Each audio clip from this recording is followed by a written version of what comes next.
La división Totenkopf de las SS, cuyo nombre significa literalmente cabeza de muerte, fue una de las formaciones más temidas y brutales del Tercer Reich. Esta división, creada a partir de antiguos guardias de campos de concentración, nació bajo la influencia directa de Theodor Eicke, SS Obergruppenführer y uno de los arquitectos del sistema de terror nazi. Como comandante de Dachau y posteriormente inspector de los campos de concentración, Eicke inculcó a sus hombres la idea de que la crueldad era no solo necesaria, sino deseable. Oficiales como Fritz Knöchlein, SS Hauptsturmführer, responsable de la masacre de soldados británicos capturados en Le Paradis, llevaron a la práctica la doctrina de Eicke con fanatismo ciego. Otros oficiales de alto rango, como Hermann Priess, SS Gruppenführer, también perpetuaron crímenes de guerra bajo la bandera de la división. Donde pasaba la Totenkopf, quedaban aldeas arrasadas, ejecuciones masivas y una brutalidad que incluso horrorizaba a otros cuerpos del ejército alemán. Esta división no solo luchaba por Hitler, sino por una ideología de muerte, impresa en su propio estandarte. La calavera de la Totenkopf, un símbolo de miedo y respeto. Uno de los símbolos más representativos en la historia militar alemana es la Totenkopf, utilizada para identificar a unidades selectas. La imagen de una calavera con tibias cruzadas ha estado presente en distintas fuerzas a lo largo de los siglos, consolidándose como un distintivo de prestigio y tradición. El origen de este emblema se remonta a 1740, cuando fue empleado en la ornamentación fúnebre de Federico Guillermo I de Prusia. Siguiendo la costumbre de la época, el diseño mostraba un cráneo sin mandíbula, inclinado hacia la derecha, acompañado de dos huesos cruzados, todo bordado en hilo de plata sobre un fondo de terciopelo negro. En 1741 se estableció el quinto regimiento de húsares, apodado los Húsares Negros. Esta formación se integró con escuadrones procedentes del primer regimiento Preußisches Husaren y del segundo regimiento Leibhusaren, ambos reconocidos por su disciplina y destreza en combate dentro del ejército prusiano. A lo largo de los años, esta insignia ganó protagonismo en diversos enfrentamientos. Durante la Primera Guerra Mundial, diferentes unidades de asalto, como las Sturmtruppen, así como destacamentos especializados en lanzallamas y aviadores con antecedentes en la caballería, hicieron de este emblema su marca distintiva. En 1934, con la consolidación del régimen nazi, se estructuraron unidades responsables de la vigilancia en los campos de concentración. Estos destacamentos, seleccionados por su disciplina y lealtad, fueron asignados a distintos centros de detención en Alemania. El regimiento Oberbayern asumió el control de Dachau, mientras que Brandenburg se hizo cargo de Sachsenhausen. Buchenwald quedó bajo la supervisión del regimiento Thüringen, y Mauthausen pasó a ser resguardado por el regimiento Ostmark. Todos ellos operaban bajo la estricta dirección de Theodor Eicke, quien impuso un sistema de disciplina inflexible. Al iniciar la Segunda Guerra Mundial, el éxito de unidades como la Leibstandarte SS Adolf Hitler y las formaciones Standarten de la Verfügungstruppe llevó a Hitler a respaldar la propuesta de Himmler de expandir las Waffen-SS. En octubre de 1939, se estableció la creación de 3 nuevas divisiones dentro de esta estructura militar. Como resultado, el 1 de noviembre de ese año, se constituyó la tercera división Panzer SS Totenkopf, conformada principalmente por efectivos provenientes de las fuerzas de custodia de los campos de concentración. La división Totenkopf en la Segunda Guerra Mundial, expansión y desgaste. Bajo el liderazgo de Theodor Eicke, la división se distinguió por su fanatismo y estricta disciplina. A diferencia de otras formaciones de las Waffen-SS, en sus inicios no era considerada una fuerza de élite, siendo utilizada principalmente en tareas de seguridad y represión. En septiembre de 1939, durante la invasión de Polonia, fue integrada al Segundo Ejército, comandado por Maximilian von Beix, con la misión de eliminar focos de resistencia. Tras la consolidación del dominio alemán en territorio polaco, la unidad fue transferida en marzo de 1940 al 50º Cuerpo Panzer, liderado por Hermann Hoth, como parte de la ofensiva contra Francia y los Países Bajos. Inicialmente en reserva, La Totenkopf entró en combate el 16 de mayo de 1940 en Bélgica. Su participación en la ofensiva fue marcada por un alto número de bajas debido a su estrategia de ataque directo. En el transcurso de esta operación, una de sus unidades, bajo el mando de Fritz Knochlein, ejecutó a 97 soldados británicos capturados del Royal Norfolk Regiment el 19 de mayo. A medida que la ofensiva continuaba, la división operó en sectores clave como Le Cateau, Cambrai, Arras y Dunkerque. En Cambrai capturaron a 16.000 soldados franceses, aunque al avanzar hacia la costa encontraron una resistencia aliada que los obligó a emplear artillería pesada y depender del apoyo aéreo de la Luftwaffe para evitar un colapso. La ofensiva en Francia trajo consigo importantes bajas, especialmente en la batalla por el Canal de la Bassée.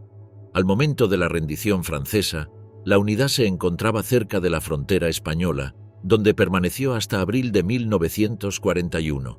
Para compensar las pérdidas sufridas, se integraron refuerzos de otras divisiones de las Waffen-SS y se requisaron recursos en Francia. En abril de 1941, la división recibió órdenes de unirse al Grupo de Ejércitos Norte, dirigido por Wilhelm Ritter von Leeb, para participar en la ofensiva hacia Leningrado. En su avance, combatió en Lituania y Letonia, logrando en julio atravesar las primeras líneas defensivas soviéticas y acercarse a la ciudad. Desde el 31 de julio hasta el 25 de agosto de 1941, la Totenkopf enfrentó una fuerte resistencia cerca de Leningrado, con combates intensos que mostraron la determinación del Ejército Rojo para frenar su avance.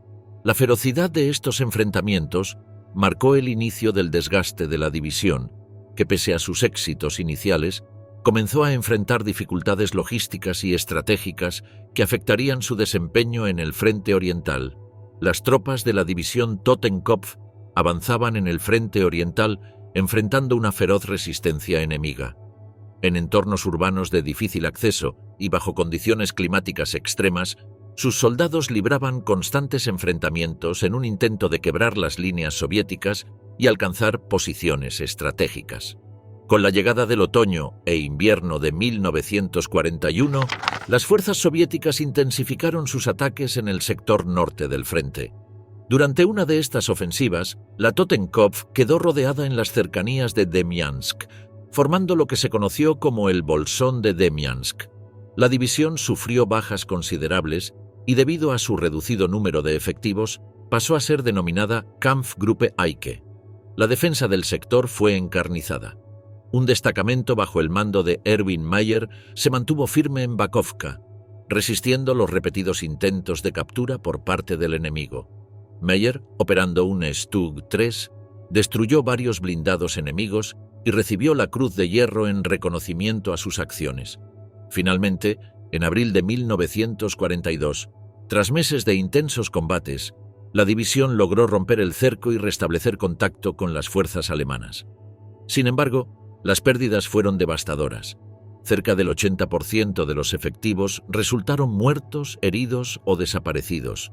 Ante esta situación, la unidad fue retirada del frente en octubre y trasladada a Francia para ser reabastecida.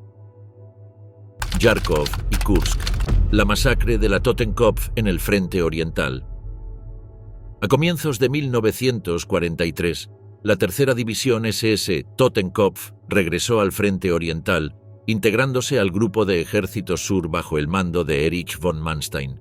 Como parte del segundo cuerpo Panzer SS, dirigido por Paul Hauser, jugó un papel clave en la tercera batalla de Járkov, deteniendo el avance soviético y retomando la ciudad en marzo de ese año. Tras la recaptura de Járkov, la Totenkopf llevó a cabo ejecuciones masivas de prisioneros soviéticos y civiles acusados de colaborar con la resistencia. En los barrios destruidos, los escuadrones de la división aplicaron castigos colectivos. Ahorcaron a sospechosos en plazas públicas, deportaron familias enteras a campos de trabajo y utilizaron rehenes para presionar a los partisanos en la zona. Posteriormente, la Totenkopf se dirigió hacia Kursk, participando en la Operación Ciudadela, la mayor batalla de tanques de la Segunda Guerra Mundial. Con nuevos refuerzos, incluidos blindados Tiger I, encabezó la ofensiva en el flanco sur. La madrugada del 5 de julio de 1943, tras un bombardeo masivo, la división inició su ataque contra las posiciones soviéticas. Durante la batalla, la brutalidad de la Totenkopf se intensificó.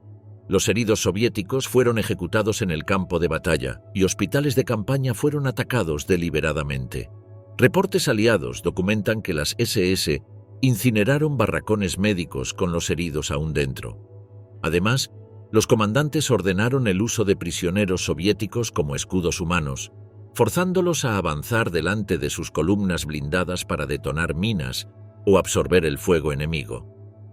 El 14 de julio, ante la falta de avances y el desgaste de las tropas, Hitler canceló la ofensiva. La Totenkopf se retiró junto a otras divisiones SS, dejando a su paso una serie de atrocidades documentadas. Su papel en Kharkov y Kursk consolidó su reputación como una de las unidades más despiadadas del conflicto, marcada por ejecuciones en masa, destrucción sistemática y violaciones de las leyes de guerra. Tras la derrota en Kursk y el desgaste de la división, la Totenkopf fue retirada para ser reestructurada. Sin embargo, la ofensiva soviética no se detuvo, y la división fue enviada a defender territorios en Polonia y Hungría. En 1945, con la presión del Ejército Rojo empujando al eje hacia el oeste, la Totenkopf desempeñaría un papel clave en las operaciones Konrad y la Batalla de Budapest, donde sus crímenes alcanzarían su punto máximo. Operación Konrad I. Exterminio y terror en la ofensiva hacia Budapest. Para intentar romper el cerco soviético en Budapest, Adolf Hitler ordenó una contraofensiva con 5.000 soldados y 250 blindados, de los cuales 238 eran alemanes y 12 húngaros. Al frente de la operación estaba el general Herbert Gill, quien puso al cuarto cuerpo Panzer en marcha. Dentro de esta unidad, la tercera división SS Panzer Totenkopf jugaría un papel clave, junto con la quinta división SS Panzer Viking, que contaba con combatientes noruegos del regimiento SS de Granaderos Noruego Norge. Además, se sumaron la 96ª División de Infantería y el Cuerpo de Caballería húngaro Honved, bajo las órdenes del general Gustav Harteneck. Para mantener la ofensiva en secreto se movilizaron más de 350 trenes en la operación Juliska, descargando material en Komarno bajo una lluvia torrencial. El mal clima impidió que la aviación soviética realizara reconocimientos aéreos, permitiendo que los alemanes desplegaran sus fuerzas sin ser detectados. Los soviéticos esperaban un ataque desde el sur, ya que era una ruta más accesible, con terreno plano ideal para el avance de tanques. Sin embargo, los alemanes optaron por la vía del norte, un recorrido más corto pero complicado por las montañas Herkse y Vertes, con pasos que superaban los 800 metros de altura. En la noche del 1 de enero de 1945, el cuarto cuerpo Panzer lanzó su ofensiva. Mientras la 96ª División de Infantería cruzaba el Danubio en lanchas motoras, la tercera división SS Totenkopf avanzó sobre el arroyo Kultriber, cuyo lecho helado permitió que sus blindados cruzaran sin dificultad. A su paso, arrasaron las defensas soviéticas en las localidades de Tata, Baj y Duna-Almas, adentrándose rápidamente en las montañas Herkse. Durante este avance, la división capturó a numerosos soldados soviéticos, pero en lugar de tomarlos prisioneros, muchos fueron ejecutados en masa o abandonados a morir por falta de atención médica. El 2 de enero, el ataque continuó con éxito. La Totenkopf tomó Bajot, donde destruyó una columna de 16 tanques soviéticos T-34 sin sufrir pérdidas. Sin embargo, en su paso por Niergesuchfalu y Somor, las tropas de la división fusilaron a civiles sospechosos de colaborar con los soviéticos y quemaron casas con familias dentro como represalia por emboscadas de la resistencia local. Al día siguiente, rechazó un contraataque de 99 vehículos blindados enemigos, incluyendo 80 T-34 y 19 Su-122. Mientras tanto, otras unidades del cuarto cuerpo Panzer aseguraban posiciones estratégicas, permitiendo a la Totenkopf consolidar su control en la región. Sin embargo, el 5 de enero, la ofensiva se vio obstaculizada por la llegada de refuerzos soviéticos. La Totenkopf logró tomar Somor y Chavdy, pero su avance fue detenido a solo 4 kilómetros de Wiekse debido a la feroz resistencia enemiga. El Ejército Rojo estableció una línea de defensa con 40 cañones por kilómetro, creando una barrera de fuego imposible de superar. Durante estos combates, en la localidad de Sambek, la división forzó a civiles húngaros a marchar delante de sus tropas para absorber el fuego enemigo, lo que resultó en la muerte de numerosos inocentes atrapados en el fuego cruzado. Para el 6 de enero, la división logró acercarse a Budapest, pero su progreso fue lento. Mientras tanto, el regimiento SS noruego Norge, apoyando la ofensiva, destruyó camiones de suministros, artillería y caballos de carga soviéticos, causando numerosas bajas al enemigo. En Estrigonia, tras capturar la ciudad, soldados de la Totenkopf irrumpieron en hospitales de campaña y ejecutaron a médicos y soldados soviéticos heridos, acusándolos de colaborar con la resistencia. El 7 de enero, una columna de tanques Panther de la 5ª División SS Viking logró irrumpir en el castillo de Reshis, aniquilando a toda la guarnición soviética. No obstante, un contraataque masivo del Ejército Rojo cercó la posición, obligando a los sitiados a intentar escapar. Tras intensos combates, consiguieron romper el cerco y destruir 13 T-34 enemigos en el proceso. Sin embargo, en la retirada, la Totenkopf quemó aldeas enteras en los Montes Vertes para evitar que los soviéticos las utilizaran y deportó a cientos de civiles húngaros a campos de trabajo en Austria, donde muchos perecieron en condiciones inhumanas. Ese mismo día, la Totenkopf sufrió grandes pérdidas, perdiendo 39 blindados frente a 40 soviéticos en un intento fallido por capturar Sambek. Debido al alto costo en vidas y equipo, el Estado Mayor alemán ordenó la cancelación de la Operación Konrad I, deteniendo el avance hacia Budapest. Operación Konrad II. Avance de la Totenkopf y su estela de horror.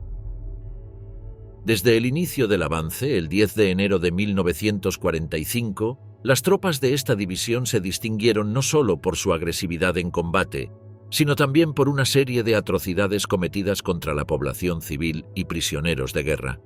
En su avance a través de los montes Pilis, los soldados de la Totenkopf ejecutaron sumariamente a prisioneros soviéticos que habían sido capturados en enfrentamientos previos. Según informes de testigos, grupos de prisioneros fueron obligados a cavar sus propias fosas antes de ser asesinados.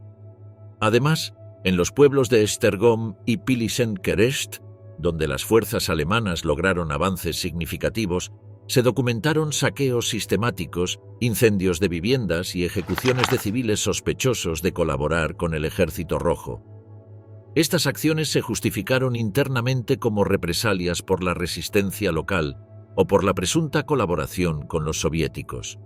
A medida que la ofensiva progresaba, la brutalidad de la 3ª División SS se hizo más evidente. En Pilis-Kerest se denunció el asesinato de familias enteras, incluidos niños y ancianos, en un intento de aterrorizar a la población y evitar cualquier oposición a la ocupación. Según testimonios posteriores, en algunos casos, los civiles fueron encerrados en edificios que luego fueron incendiados. El 11 de enero, cuando las fuerzas alemanas llegaron a las cercanías de Budapest y divisaron las bengalas lanzadas por los sitiados, la Totenkopf enfrentó una resistencia feroz por parte de los soviéticos. La situación se tornó desesperada y algunos oficiales de la división ordenaron la eliminación de cualquier prisionero capturado para evitar que ralentizaran el avance. El 12 de enero, el repentino deshielo dificultó el movimiento de tropas y suministros, lo que llevó a la suspensión de la operación por orden de Hitler. En este punto, los crímenes de la Totenkopf ya habían dejado un rastro de destrucción y muerte en las localidades ocupadas temporalmente por el eje. Se estima que las bajas soviéticas ascendieron a 3.000, mientras que las fuerzas alemanas perdieron 1.000 soldados y 10 tanques pesados. El colapso de la Operación Konrad II no significó el fin del terror, pues la Totenkopf seguiría sembrando muerte en su siguiente intento desesperado por rescatar Budapest. Operación Konrad III, la última ofensiva y la destrucción total. Ante la crítica situación de las fuerzas del eje atrapadas en Budapest, Adolf Hitler ordenó un último intento de romper el cerco soviético. Esta ofensiva, denominada Operación Konrad III, cambió la estrategia previa y apostó por un avance desde el sur. La tercera división SS Panzer Totenkopf fue una de las principales unidades involucradas, acompañada por la quinta división SS Panzer Viking y 2 divisiones blindadas regulares. El plan consistía en dirigirse hacia el Danubio, avanzar por Dunaújváros y Adoni y desde allí marchar hasta Budapest. Para ello, se movilizaron 60.000 soldados, 400 cañones y más de 300 tanques. El 18 de enero de 1945, a las 4:30 de la madrugada, una intensa barrera de artillería golpeó las posiciones soviéticas. En el primer día, la tercera división SS Totenkopf abrió una brecha de 15 kilómetros y avanzó con rapidez. Durante el asalto, prisioneros soviéticos fueron ejecutados en el acto. Además, en varias aldeas ocupadas, las tropas alemanas incendiaron viviendas y asesinaron a civiles sospechosos de colaborar con el enemigo. Al día siguiente, la Totenkopf ocupó Fővenipusta y continuó su avance. En su camino, se produjeron saqueos y fusilamientos de pobladores locales. El 20 de enero, la ofensiva perdió impulso, y aunque las unidades SS lograron cruzar el río Vali y avanzar en Ivanxa y Baraxa, su progreso se ralentizó ante la resistencia soviética. Para mantener la presión, los comandantes de la Totenkopf ordenaron represalias en los pueblos conquistados. El 27 de enero, una contraofensiva soviética obligó a la Totenkopf y otras divisiones del eje a retroceder en Pazmand, Kapolnasniek y Kayasho-St. Peter. Durante la retirada, los soldados de la Totenkopf incendiaron edificios y asesinaron a civiles.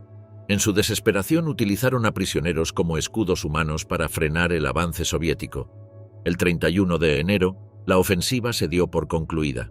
La Totenkopf y las unidades aliadas emprendieron la retirada tras sufrir más de 21.000 bajas y perder 164 tanques. Con el colapso de la ofensiva, la Totenkopf se retiró hacia el oeste, participando en el repliegue desde Budapest hasta las inmediaciones del lago Balatón. Durante la operación Despertar de Primavera, proporcionó apoyo en los flancos, pero los combates intensos y la falta de suministros limitaron el avance alemán. La ofensiva soviética sobre Viena en la primavera de 1945 aisló a la Totenkopf y la Viking. Para evitar un cerco total, la 9ª División Panzer SS Hohenstaufen realizó esfuerzos por mantener abierta una vía de escape, permitiendo la retirada del cuerpo de ejército de Wilhelm Dietrich. A pesar de estos intentos, la Totenkopf y el 4º Cuerpo Panzer SS fueron empujados de regreso hacia Viena, perdiendo contacto con otras divisiones y desmoronando cualquier intento de defensa coordinada. Sin opciones de continuar la lucha, los restos de la división iniciaron una retirada caótica hacia Checoslovaquia, donde finalmente se rindieron ante las fuerzas estadounidenses a inicios de mayo de 1945. Posteriormente, gran parte de los prisioneros fueron entregados a la Unión Soviética, donde muchos de ellos perecieron en los campos de trabajo forzado. Con el final del conflicto, la tercera división Panzer SS Totenkopf dejó de existir, y sus miembros fueron capturados y procesados como prisioneros de guerra por las fuerzas aliadas. Los generales de la Totenkopf. Biografías de la élite de las SS. Theodor Eicke. La tercera división SS Totenkopf estuvo bajo el mando de figuras clave que influyeron en su desarrollo y desempeño en combate. Estos comandantes no solo dirigieron la unidad en el campo de batalla, sino que también contribuyeron a definir su estructura y funcionamiento. Theodor Eicke. Nacido el 17 de octubre de 1892 en Hampont, dentro del entonces Imperio Alemán, Theodor Eicke creció en una familia numerosa. Durante la Primera Guerra Mundial, sirvió en el ejército, recibiendo la Cruz de Hierro de segunda clase por su desempeño. Tras el conflicto, trabajó en el ámbito administrativo militar, pero su trayectoria cambió al involucrarse en movimientos políticos radicales que se oponían a la República de Weimar. En 1928 ingresó al Partido Nacional Socialista y posteriormente a las SA, aunque en 1930 decidió unirse a las SS. Su ascenso dentro de la organización fue rápido, llamando la atención de Heinrich Himmler, quien lo promovió en 1931 a SS Standartenführer. Su actividad política le generó conflictos legales. En 1932 fue despedido de IG Farben, acusado de participar en ataques contra opositores. Ese mismo año fue sentenciado a prisión, pero evitó cumplir la pena gracias a la intervención del ministro de Justicia, Franz Gürtner. Para eludir represalias, se trasladó a Italia, donde continuó su relación con las SS. Con la llegada de los nazis al poder en 1933, Eicke regresó a Alemania y en marzo de ese año, Himmler lo designó como responsable del campo de concentración de Dachau. Tras denuncias y cambios en la administración del recinto, asumió el mando absoluto. Desde su puesto, estableció un sistema basado en control estricto y disciplina total, creando normativas rígidas que se convirtieron en el modelo a seguir para otras instalaciones similares. Durante su gestión, propuso y obtuvo la autorización para organizar unidades de vigilancia permanentes dentro de las SS, respondiendo únicamente a su mando. El sistema que impuso en Dachau sentó las bases para la futura división Totenkopf, replicando su estructura en la organización militar y en la formación de sus miembros. La unidad, bajo su liderazgo, adoptó los métodos de disciplina y control que Eicke había aplicado en los campos de concentración, configurando su identidad como una división de combate dentro de las Waffen-SS. Bajo su supervisión, se implementó el uniforme de rayas blancas y azules, convirtiéndose en un símbolo distintivo de los campos de detención en toda Europa. Al mismo tiempo, los guardianes de estas instalaciones vestían atuendos con la insignia de la calavera y los huesos cruzados en el cuello, reflejando la disciplina estricta impuesta por su líder. Su rechazo a cualquier señal de debilidad moldeó la mentalidad de quienes estaban bajo su mando. Su hostilidad hacia el comunismo y el antisemitismo le otorgaron el respaldo de Heinrich Himmler, quien el 30 de enero de 1934 lo ascendió a SS Brigadeführer. Durante la Noche de los Cuchillos Largos, el 30 de junio de 1934, Eicke desempeñó un papel clave en las ejecuciones y arrestos de altos mandos de las SA. Se dice que en una celda fría entregó un arma a Ernst Röhm y tras su negativa a suicidarse, lo ejecutó el 1 de julio. Su papel en estos hechos fortaleció su posición dentro del régimen. El 4 de julio de 1934, Himmler lo designó inspector de campos de concentración y el 11 de julio fue promovido a SS Gruppenführer. Desde su nuevo cargo, en 1935, reestructuró el sistema de detención, unificándolo bajo la denominación SS Totenkopfverbände. Posteriormente, el 29 de marzo de 1936, ordenó la clausura de centros más pequeños para sustituirlos por instalaciones de gran tamaño, como Sachsenhausen, Buchenwald, Mauthausen, Flossenbürg y Ravensbrück. Hasta 1939, su carrera estuvo ligada a la administración de los campos. Con el inicio de la guerra, asumió el mando de la tercera división Panzer SS Totenkopf, llevándola al combate en el frente oriental. En julio de 1943, dirigió su unidad en la batalla de Kursk, uno de los mayores enfrentamientos de blindados en la guerra. A pesar de la fuerte resistencia soviética, la división continuó luchando, aunque sufrió pérdidas significativas que redujeron su capacidad ofensiva. El 16 de julio de 1943, mientras viajaba en un avión de transporte, la aeronave fue derribada sobre la línea del frente, causando su muerte. Su ausencia dejó un vacío en el mando de la división que hasta entonces había seguido su visión y liderazgo. Aunque Eicke desapareció, la estructura y métodos que estableció continuaron vigentes en la Totenkopf, influenciando su funcionamiento hasta el final del conflicto. Matthias Klein-Heisterkamp. La trayectoria de Matthias Klein-Heisterkamp comenzó en los campos de batalla de la Primera Guerra Mundial, donde sirvió en diferentes frentes y recibió condecoraciones como la Cruz de Hierro en ambas clases, además de una insignia por heridas en combate. Con la disolución del ejército imperial, se integró en los Freikorps, unidades paramilitares que operaron en la Alemania de posguerra, y posteriormente continuó su carrera dentro de la Reichswehr. En noviembre de 1933, ingresó a la Allgemeine SS, marcando un cambio en su trayectoria profesional. Su registro de afiliación, con el número 13.229, reflejaba su adhesión temprana al aparato militar del Tercer Reich. En abril de 1935 fue asignado a la Verfügungstruppe, desempeñándose como instructor de infantería en un centro de formación de las SS. A pesar de su experiencia, su carrera no estuvo libre de contratiempos. En junio de 1938, enfrentó procedimientos disciplinarios y sanciones que interrumpieron su ascenso. Como resultado, el Tribunal Principal de las SS determinó su suspensión hasta agosto de ese mismo año. Tras ser reincorporado, se unió a la Estandarte Deutschland, unidad que más tarde evolucionaría en la división SS Das Reich.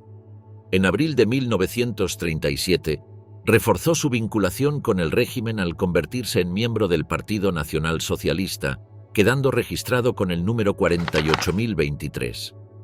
Su trayectoria reflejó las dinámicas internas de la organización, en las que la disciplina, la lealtad y la capacidad táctica determinaban el destino de sus oficiales. Durante la invasión de Polonia en 1939, Klein-Heisterkamp lideró una unidad con su nombre. Su misión principal consistió en coordinar la evacuación de ciudadanos alemanes y diplomáticos de Varsovia, lo que puso en evidencia su capacidad de liderazgo en situaciones críticas. Con el desarrollo del conflicto, fue reasignado a diversas unidades dentro de las Waffen-SS. Inicialmente desempeñó funciones en la división Totenkopf, para posteriormente integrarse a la división Das Reich, fortaleciendo su posición en la estructura militar del Tercer Reich. Hacia el final de la guerra, Klein-Heisterkamp fue capturado por tropas soviéticas. En lugar de enfrentar un juicio o permanecer en cautiverio, tomó la decisión de acabar con su propia vida un día después de su captura.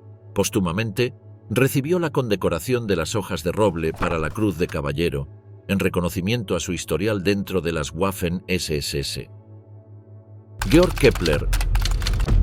Bajo su supervisión, se implementó el uniforme de rayas blancas y azules, convirtiéndose en un símbolo distintivo de los campos de detención en toda Europa. Su trayectoria se desarrolló a lo largo de un período de intensos conflictos. Su ingreso al ejército en 1913 lo llevó a participar en la Primera Guerra Mundial, donde demostró su compromiso con la carrera militar.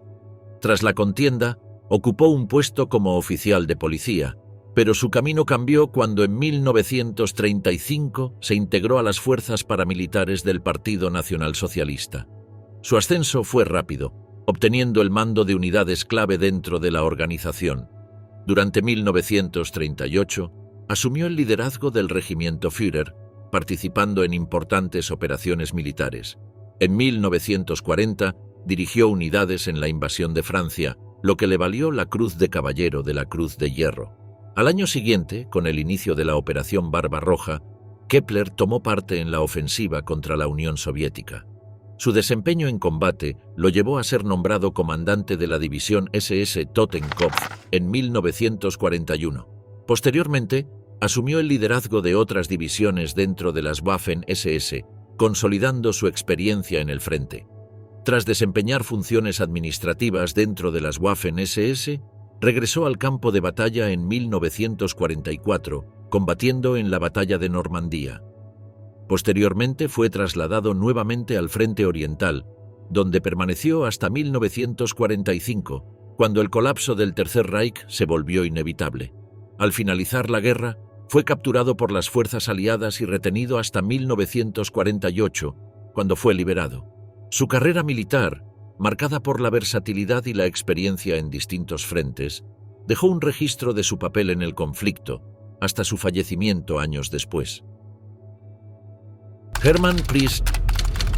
Nacido en 1901, Hermann Priess inició su formación militar tras unirse al ejército alemán en 1919, durante la etapa final del Imperio Alemán. Con la disolución de su regimiento debido a las restricciones impuestas por el Tratado de Versalles, se integró a unidades paramilitares como los Freikorps, donde participó en los combates por la independencia de Estonia. Tras varios años en distintas funciones dentro de las Fuerzas Armadas, regresó al ejército en 1920, aunque fue licenciado en 1931 debido a las limitaciones impuestas al ejército alemán en ese periodo. En octubre de 1944, Pries asumió el mando del I-Cuerpo Panzer SS, unidad que jugó un papel clave en la Batalla de las Ardenas, dentro de la fallida ofensiva alemana en diciembre de 1944. Su liderazgo fue parte de la estrategia del Sexto Ejército Panzer, cuyo objetivo era fracturar las líneas aliadas y generar condiciones favorables para forzar una negociación con los aliados occidentales. A pesar de los avances iniciales, la ofensiva se desmoronó debido a la resistencia aliada y las dificultades logísticas, lo que resultó en el fracaso de la operación. En mayo de 1945, con la derrota alemana consumada, Pries se entregó a las fuerzas estadounidenses. Posteriormente trabajó para la División Histórica del Ejército de los Estados Unidos, en Camp King, entre mayo y julio de 1946. Sin embargo, ese mismo año fue procesado en el juicio por la masacre de Malmedy, llevado a cabo en el campo de internamiento de Dachau. El 16 de julio de 1946, recibió una sentencia de 20 años de prisión por su papel en los crímenes de guerra cometidos durante la ofensiva en las Ardenas. En octubre de 1954, tras cumplir una parte de su condena, fue liberado antes de completar la totalidad de su sentencia. Finalmente, falleció en 1985, cerrando un capítulo de su historia marcado por su papel en las Waffen-SS y el proceso judicial al que fue sometido tras el conflicto. Heinz Lammerding. La trayectoria de Heinz Lammerding inició en el ámbito civil. Entre 1923 y 1928, completó estudios en ingeniería civil, lo que lo llevó a desempeñarse como gerente técnico y jefe de urbanismo en Dortmund hasta 1933. En ese periodo, obtuvo su licenciatura en ingeniería, pero con el ascenso del nacionalsocialismo, su carrera tomó un giro hacia la esfera militar. Su vinculación con el partido nazi comenzó en 1930, cuando se unió a las SA, para luego incorporarse a un regimiento de las SS en Paderborn en 1934. Durante ese tiempo, asumió roles administrativos en el Departamento de Ingeniería de las SS, pero la purga de la Noche de los Cuchillos Largos limitó su influencia. En 1935 ingresó formalmente a las SS y poco después se integró a la Verfügungstruppe. En 1937, con el rango de Hauptsturmführer, recibió entrenamiento en la Escuela de Oficiales de Brunswick. En 1939 fue nombrado Sturmbannführer, con la misión de supervisar y entrenar al batallón de ingenieros de la división Panzer Totenkopf. Durante la campaña en el Frente Oriental, su desempeño le valió la Cruz de Caballero, distinción otorgada directamente por Heinrich Himmler en la primavera de 2388-1944. Ese mismo año, ascendió a Brigadeführer y General Major de las Waffen-SS, recibiendo la responsabilidad de reorganizar la división Das Reich en el sur de Francia. Bajo su mando, la división participó en la batalla de Normandía, pero en julio de 1944 resultó herido en los combates cerca de Saint-Denis. A pesar de sus lesiones, retomó el mando en otoño de 1944 y participó en la ofensiva de las Ardenas. A comienzos de 1945, Himmler lo nombró jefe de Estado Mayor del Grupo de Ejércitos Vístula. En abril de 1945, asumió por breve tiempo el liderazgo de la división Nibelungen, una de las últimas unidades de las Waffen-SS, conformada en gran parte por cadetes e instructores de la Academia Militar de Bad Tölz. En 1953, un tribunal en Burdeos lo declaró culpable por su responsabilidad en las masacres de Toul y Oradour-sur-Glane, ocurridas el 9 y 10 de junio de 1944. Fue condenado a pena de muerte en rebeldía, pero Alemania Occidental rechazó su extradición. Cuando las autoridades británicas recibieron la orden de arrestarlo, Lammerding abandonó Düsseldorf y se refugió en Schleswig-Holstein. Con el final de la ocupación en Alemania, se estableció nuevamente en Düsseldorf, donde fundó y dirigió una empresa de construcción hasta su retiro. Falleció en 1971 a consecuencia de un cáncer, y su funeral reunió a numerosos exmiembros de las Waffen-SS, entre ellos Otto Weidinger. Max Simon. Su nacimiento tuvo lugar en Breslau y su trayectoria militar comenzó en 1917, cuando se unió al ejército alemán en los últimos años de la Primera Guerra Mundial. Prestó servicio en la 11ª División, participando en campañas tanto en Macedonia como en el Frente Occidental. Por su desempeño en combate, recibió la Cruz de Hierro de segunda clase. Tras la guerra, se unió a los Freikorps en Silesia, donde participó en enfrentamientos contra fuerzas polacas. Posteriormente, su unidad se integró en la Reichswehr, dentro del 16º Regimiento de Caballería, donde alcanzó el rango de Unterfeldwebel. En mayo de 1933, ingresó en las SS y en el Partido Nacional Socialista, siendo asignado a la 47ª Estandarte SS. Su ascenso fue rápido. En 1935, recibió la orden de formar el primer Totenkopf Estandarte Oberbayern, lo que le valió su promoción a Standartenführer. En 1938, participó en la anexión de Austria, la ocupación de Bohemia y Moravia y la toma de los Sudetes. Un año después, asumió el mando del campo de concentración de Sachsenburg, consolidando su posición dentro de las SS. El 10 de abril de 1945, cuando la guerra ya estaba en sus últimas fases, Simon ordenó la ejecución de Friedrich Hanselmann, Leonhard Gstaad y Leonhard Wolfmeyer en la localidad de Bretheim. Hanselmann, un granjero local, había confiscado armas a jóvenes de las juventudes hitlerianas y las había arrojado a un estanque. Al ser denunciado por un oficial de las SS, fue arrestado y sentenciado a muerte. Cuando el alcalde Gstaad y el maestro Wolfmeyer se negaron a avalar la ejecución, fueron también condenados. Los tres fueron ahorcados y sus cuerpos permanecieron expuestos en la entrada del cementerio durante 4 días, por orden directa de Simon. Días después, el 17 de abril de 1945, tropas estadounidenses se acercaron a Bretheim. A pesar de la presencia de fuerzas aliadas, Simon declaró la localidad como un punto clave de resistencia, prohibiendo la rendición. Como resultado, las tropas estadounidenses abrieron fuego, provocando la destrucción del pueblo y la muerte de 17 civiles. El 1 de mayo de 1945, el cuerpo de ejército bajo su mando se entregó a las fuerzas estadounidenses. Tras la guerra, fue procesado por su responsabilidad en la masacre de Marzabotto, en la que su unidad había asesinado a cientos de civiles italianos. Un tribunal británico lo sentenció a pena de muerte, pero la condena fue conmutada por cadena perpetua y en 1954 fue liberado. En Alemania Occidental, fue juzgado en 3 ocasiones por su papel en los crímenes cometidos en Bretheim, pero en cada uno de los casos fue absuelto, lo que generó indignación en la opinión pública. Cuando falleció en 1961, un grupo de antiguos miembros de las Waffen-SS intentó publicar un obituario en su honor en el Frankfurter Allgemeine Zeitung, pero el periódico se negó a imprimirlo, desatando la protesta de la HIAG, una organización de veteranos de las SS. Helmut Becker. Nacido en 1902, Helmut Becker inició su carrera militar en el ejército alemán, alcanzando el rango de sargento mayor antes de retirarse en 1932. Con el ascenso del nacionalsocialismo, decidió unirse a las SS en 1933, donde coincidió con figuras como Wilhelm Dietrich y Hermann Pries.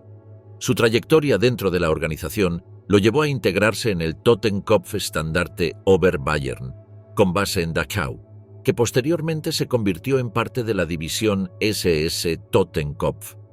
El 9 de noviembre de 1940, fue promovido a SS Obersturmbannführer y asumió el mando de un regimiento Totenkopf. Durante los años 1942 a 1944, mantuvo el rango de Standartenführer, participando en diversas operaciones con la división Totenkopf.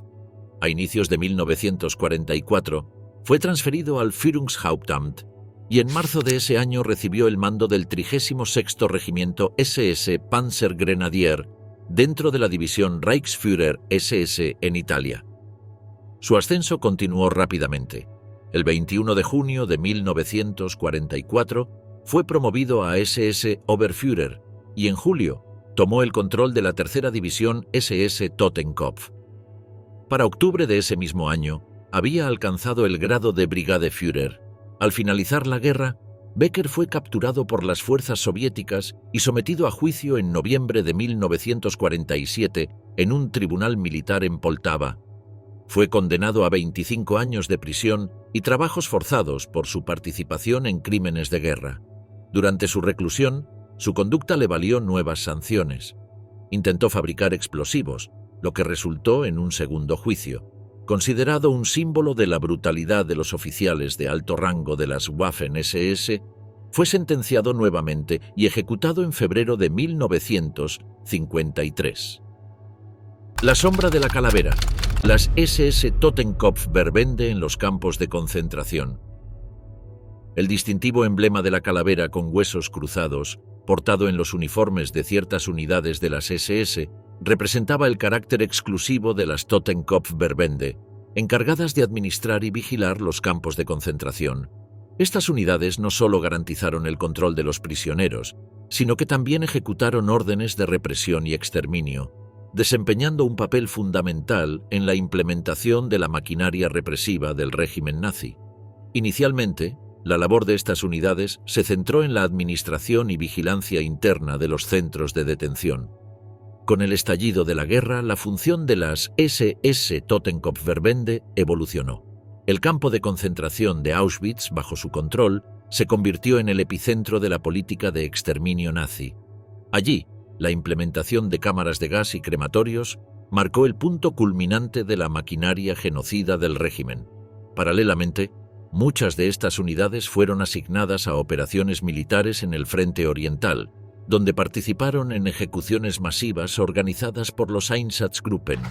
La brutalidad de estos grupos quedó reflejada en la aniquilación sistemática de comunidades enteras, en especial en los territorios ocupados de la Unión Soviética. A medida que el conflicto avanzaba y la situación del Tercer Reich se deterioraba, la estructura de las SS Totenkopf-Verbände se fragmentó. Sus miembros fueron trasladados a distintas divisiones de combate o reasignados a reforzar la administración de los campos hasta los últimos meses de la guerra. Con la derrota alemana en 1945, muchos de los oficiales y guardias de estas unidades fueron sometidos a juicios por crímenes de guerra, mientras que otros lograron huir y evitar la justicia. La caída del régimen puso fin a la existencia de las SS Totenkopf-Verbände, pero el legado de sus crímenes quedó registrado como uno de los capítulos más oscuros de la historia contemporánea. Las SS y el campo de concentración de Dachau. Con la llegada de los nacionalsocialistas al poder en enero de 1933, el régimen consolidó rápidamente una dictadura basada en la represión sistemática. La persecución de opositores políticos fue un pilar fundamental de esta estrategia, lo que llevó a la creación de campos de concentración para encarcelar a aquellos considerados enemigos del Estado. Uno de los primeros en establecerse fue el campo de Dachau, inaugurado el 22 de marzo de 1933, en el terreno de una antigua fábrica de municiones. Pronto se convirtió en un modelo de detención y represión, con el propósito de albergar a miles de prisioneros bajo estrictas normas impuestas por las SS. El liderazgo del campo fue asumido por Theodor Eicke, quien impuso un reglamento severo con castigos extremadamente duros. Además, estableció un código de conducta para los guardias de las SS, consolidando un régimen basado en la arbitrariedad y el terror. En 1934, tras la Noche de los Cuchillos Largos, miembros de la SA fueron ejecutados en Dachau por orden de las SS, lo que marcó la supremacía de esta organización sobre el sistema de detención. A partir de ese momento, Eicke fue designado inspector de campos de concentración, extendiendo a otras instalaciones el modelo de control que había implementado en Dachau. En 1935, el régimen decidió consolidar el sistema de campos de concentración como un mecanismo permanente de represión. Este cambio permitió que las SS y la Gestapo ejercieran un control absoluto sobre los detenidos, estableciendo un estado de excepción permanente. Como parte de esta reorganización, se cerraron instalaciones previas y se construyeron nuevos complejos de mayor capacidad. Inicialmente dirigidos contra opositores políticos, los campos comenzaron a recibir también prisioneros por motivos raciales e ideológicos. Entre los grupos perseguidos se encontraban judíos, homosexuales, gitanos, testigos de Jehová y personas clasificadas como asociales o criminales reincidentes. En 1937, Dachau experimentó una ampliación significativa. Se inició la construcción de un nuevo sector penitenciario diseñado para albergar a 6.000 prisioneros.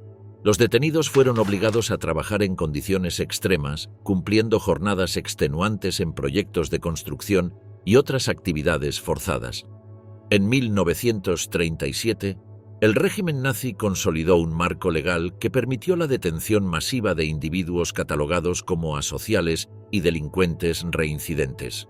Ese año, se promulgó un decreto policial que estandarizó los procedimientos para el encarcelamiento de estas personas.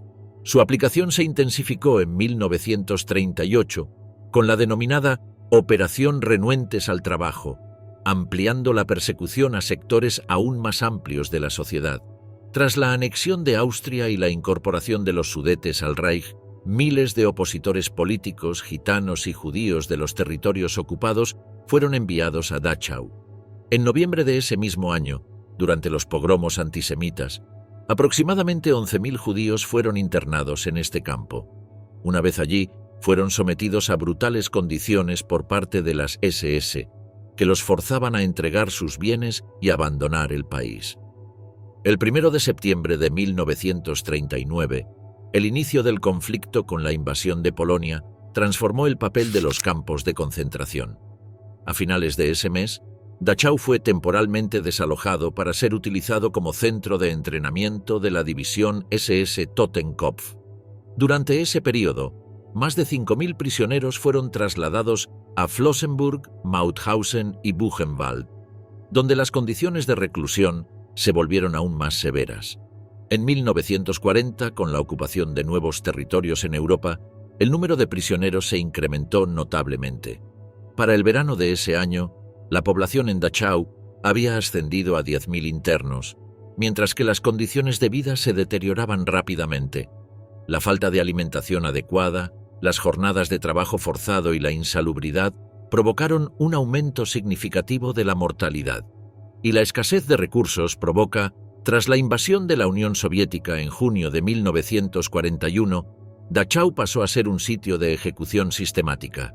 Prisioneros del Ejército Rojo, identificados por la Gestapo como intelectuales, funcionarios comunistas o judíos, fueron fusilados por los guardias de las SS. En un inicio, estos asesinatos se llevaban a cabo en el patio del búnker, pero luego fueron trasladados a un campo de tiro en Hebertshausen. Entre 1941 y 1944, más de 4.000 soldados soviéticos fueron ejecutados en ese lugar. Para 1944, con la inminente derrota del Tercer Reich, el avance del Ejército Rojo y las fuerzas aliadas obligó a las SS a reorganizar la estructura de los campos. Se llevaron a cabo evacuaciones masivas desde instalaciones cercanas al frente, trasladando prisioneros hacia Dachau, lo que generó un colapso en su capacidad. Las condiciones extremas, la superpoblación y la escasez de recursos provocaron la aparición de epidemias, entre ellas un brote de tifus que se propagó en los subcampos. Entre 1933 y 1945, alrededor de 40.000 personas murieron en Dachau, de las cuales un tercio falleció en los últimos 6 meses de la guerra. Crímenes de guerra en Le Paradis, la división Totenkopf en la campaña de Francia. El 27 de mayo de 1940, durante la campaña de Francia, tropas británicas fueron víctimas de una de las ejecuciones más atroces de la guerra. Soldados del 2º Batallón del Regimiento Royal Norfolk, que formaban parte de la Fuerza Expedicionaria Británica, quedaron aislados del grueso de sus fuerzas mientras intentaban frenar el avance de las Waffen-SS. Acorralados en una granja cercana a Le Paradis, lograron contener la ofensiva alemana hasta que se agotaron sus suministros. Sin otra opción, los británicos se rindieron, pero en lugar de ser trasladados como prisioneros de guerra, fueron llevados a las afueras de la aldea, alineados junto a un granero y ejecutados con ametralladoras. De los 97 soldados fusilados, únicamente 2 lograron sobrevivir y, aunque escaparon inicialmente, más tarde fueron capturados. Desde la tarde del 26 de mayo, las fuerzas británicas intentaban resistir la embestida alemana mientras sus unidades principales se retiraban hacia la costa para cruzar el Canal de la Mancha. Las posiciones defensivas estaban ocupadas por los regimientos Royal Norfolk y Real Escocés, que enfrentaban la presión del avance enemigo.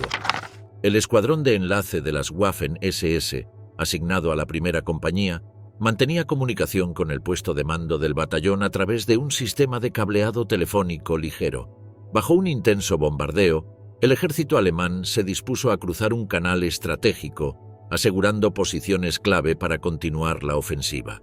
Con la caída de la noche, la segunda y tercera compañías alemanas lograron avanzar gracias a puentes de emergencia construidos por unidades de ingeniería.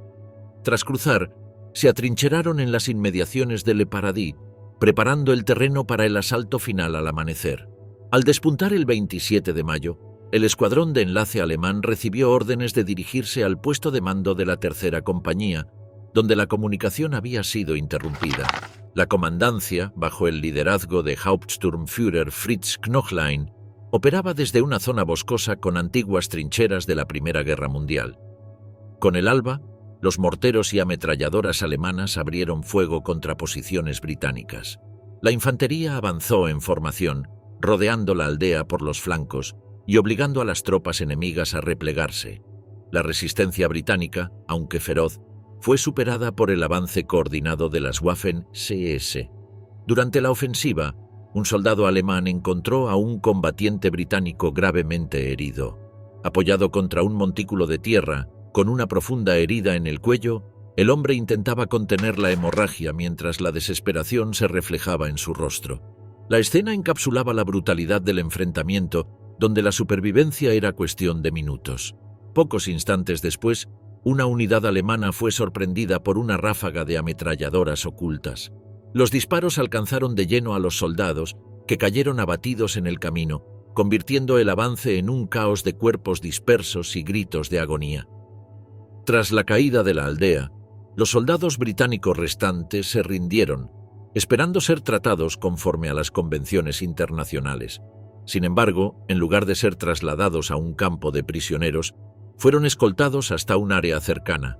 Siguiendo órdenes directas, las Waffen-SS alinearon a los cautivos junto a un granero y, sin previo aviso, abrieron fuego con ametralladoras pesadas. 97 soldados británicos fueron asesinados en el acto. Solo 2 lograron escapar y sobrevivir, aunque más tarde fueron nuevamente capturados. Mientras la ofensiva se desarrollaba en torno a Le Paradis, el combate adquirió una crudeza extrema. En medio del fuego cruzado, un soldado herido se tambaleaba, con el vientre perforado, intentando mantenerse en pie. A medida que avanzaba, las ráfagas de francotiradores desde los tejados del pueblo forzaron a los atacantes a buscar refugio, generando numerosas bajas. Intentos de socorrer a los heridos revelaron que muchos presentaban heridas de salida de gran magnitud, lo que generó la sospecha de que las tropas británicas estaban utilizando munición prohibida por las convenciones internacionales. A medida que los disparos persistían, cada soldado intentaba ocultarse entre la hierba y el terreno accidentado, mientras las ametralladoras pesadas quedaban en silencio, rodeadas de combatientes caídos. Los equipos de morteros, atrincherados en antiguos cráteres de la Primera Guerra Mundial, continuaron el fuego de respuesta, atacando puntos estratégicos donde podrían ocultarse los francotiradores. Esto permitió ganar tiempo suficiente para evacuar a los heridos antes de que los británicos retomaran el control del campo de batalla al agotarse la munición alemana. Entre los soldados evacuados se escuchaban relatos inquietantes sobre la naturaleza del combate. Según algunos supervivientes, tras irrumpir en las líneas enemigas, los británicos simularon rendirse, pidiendo asistencia para 2 combatientes heridos. Sin embargo, mientras los alemanes se aproximaban, estos supuestos heridos arrojaron granadas a los soldados que les habían permitido sobrevivir. Más tarde, un incidente similar se repitió en un bosque cercano, reforzando la idea de que el enemigo estaba recurriendo a tácticas engañosas para causar el mayor número de bajas posibles. La percepción del adversario cambió drásticamente entre las tropas alemanas, que consideraron estos actos como una forma de combate traicionera. Pocas horas después, las posiciones británicas en Lake Malo fueron sometidas a un bombardeo coordinado desde múltiples direcciones, debilitando sus defensas.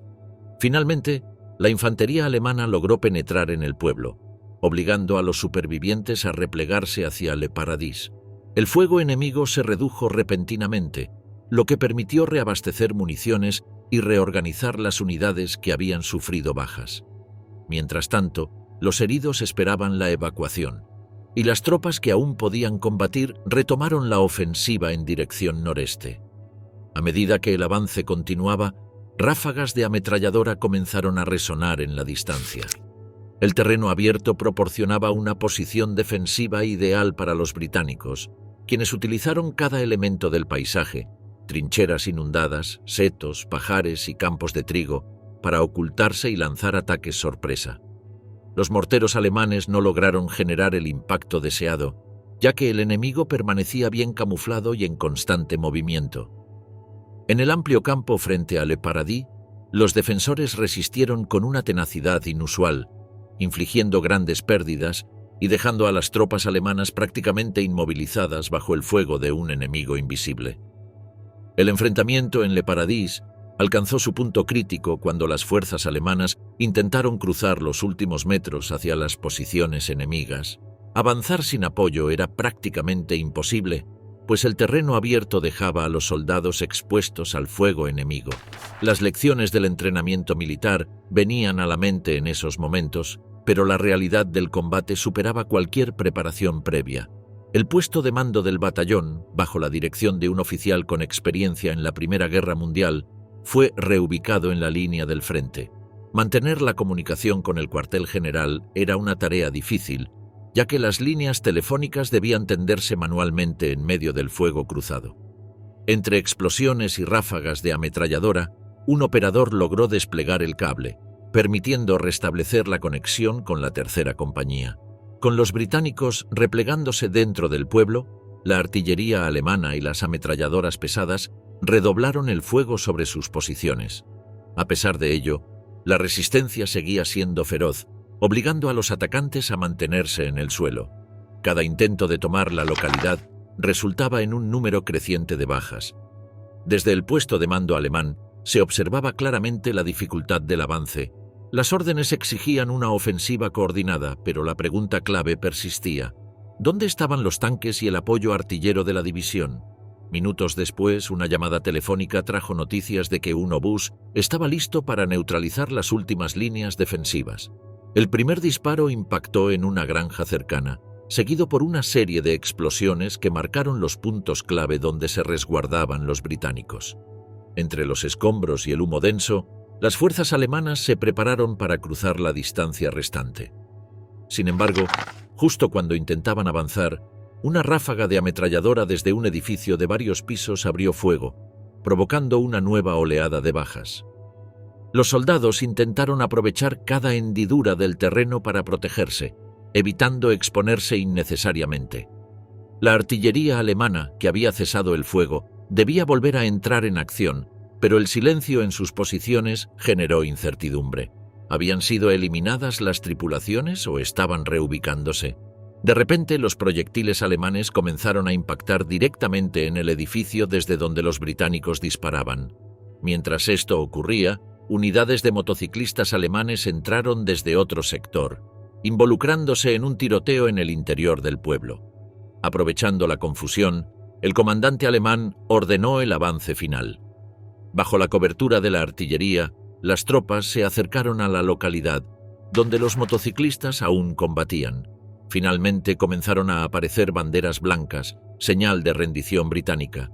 Con cautela, las fuerzas alemanas observaron a los soldados enemigos salir de sus refugios. Muchos de ellos estaban heridos, lo que reflejaba la brutalidad de la batalla. Las posiciones en Le Paradis y sus alrededores finalmente habían caído. Poco después de la ocupación surgieron informes de que un grupo de soldados británicos había intentado rendirse en un granero. Al ver la bandera blanca, el fuego cesó y los alemanes avanzaron. Sin embargo, al acercarse, fueron emboscados con ráfagas de ametralladora desde el otro lado de la estructura. En respuesta, una ametralladora alemana abrió fuego contra los británicos, acabando con 10 soldados enemigos. Algunos lograron huir hacia el norte, mientras otros fueron atrapados dentro de la edificación. A medida que los alemanes aseguraban la zona, los últimos combatientes británicos salieron de sus escondites en establos, sótanos y áticos. La batalla parecía haber terminado, pero en un giro inesperado, una ametralladora británica abandonada fue reactivada. Los artilleros que se habían ocultado hasta ese momento volvieron a sus posiciones y reanudaron el fuego, sorprendiendo a los alemanes que ya consideraban la zona bajo control. 3 soldados cayeron en el acto.